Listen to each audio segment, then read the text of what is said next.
राष्ट्रीय आय एवं योग्यता आधारित छात्रवृत्ति परीक्षा से संबंधित आज के प्रश्न होने वाले हैं। आइए आज के प्रश्नों से आपको मिलाते हैं। पहला प्रश्न है, भारत का सबसे बड़ा चिड़ियाघर कहाँ पर स्थित है?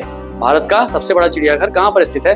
तो इसके 4 ऑप्शन है, बेंगलुरु, दूसरा है नई दिल्ली, तीसरा है कोलकाता और चौथा ऑप्शन है चेन्नई। तो चारों ऑप्शन को देखने के बाद भारत का सबसे बड़ा चिड़ियाघर जो है वो कहाँ है बच्चों? चेन्नई में। ठीक है। दूसरा प्रश्न इसी तरीके से, भारत का राष्ट्रीय भोजन क्या है? भारत का राष्ट्रीय फल आप जानते हैं, आप राष्ट्रीय पक्षी जानते हैं, लेकिन राष्ट्रीय भोजन की अगर बात करें तो राष्ट्रीय भोजन में 4 ऑप्शन है। पहला पनीर, दूसरा खिचड़ी, तीसरा ऑप्शन है चावल, चौथा ऑप्शन है रोटी। तो इसका ऑप्शन हो जाएगा डी ऑप्शन सही होगा और वो उत्तर होगा खिचड़ी। नेक्स्ट क्वेश्चन है आपका, भारत की प्रमुख फसलें या प्रमुख फसल कौन सी है? भारत की प्रमुख फसल 4 ऑप्शन है। पहला गेहूं, दूसरा मक्का, तीसरा बाजरा और चौथा ऑप्शन है चावल। तो जो मुख्य फसल है वो कौन सी है छात्रों? चावल होगी।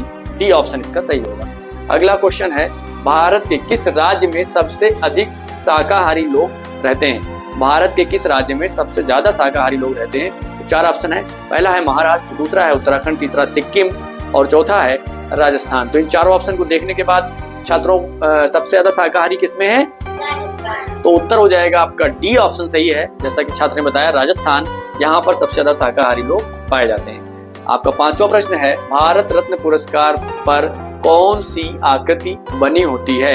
भारत रत्न की जो पुरस्कार होता है उस पर कौन सी आकृति बनी होती है? तो चंद्रमा की आकृति होती है, शेर की होती है, हाथी की होती है या सूर्य की होती है? तो चौथा ऑप्शन सही है इसका, उस पर सूर्य का निशान बना होता है।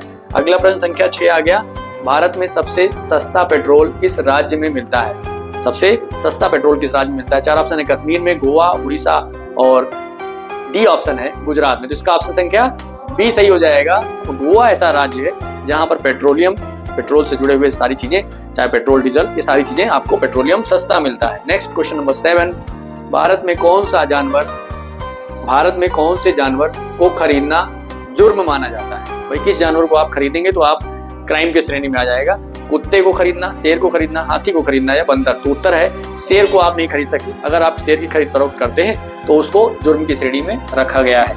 अगला क्वेश्चन है, भारत में सबसे अधिक वन कौन से राज्य में हैं? वनों के दृष्टिकोण से सबसे ज्यादा अगर पेड़ पौधे वन हैं तो वो कौन सा राज्य है? गुजरात, उत्तर प्रदेश, हरियाणा, मध्य प्रदेश। 4 ऑप्शन है, उत्तर कौन सा हो जाएगा छात्रों?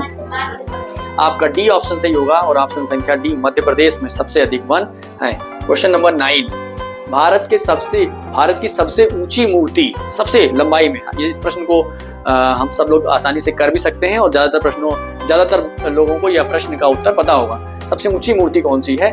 Hampi, Gomateshwara, Statue of Unity, Harmandir साहब।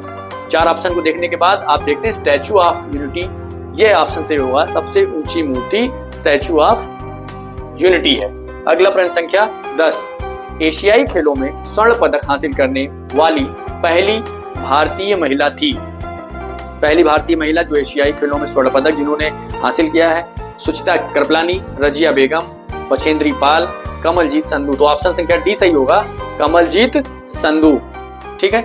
अगला आप क्वेश्चन आ गया आपके लिए, भारत का दूसरा नागरिक कौन होता है? प्रथम नागरिक तो हमें पता है कि राष्ट्रपति महोदय होते हैं, लेकिन दूसरा जो नागरिक होता है भारत का वो होता है उपराष्ट्रपति। तो इसका डी ऑप्शन सही हो जाएगा। इसी तरीके से अगला प्रश्न भी है इसी से मिलता जुलता, भारत का तीसरा नागरिक कौन होगा?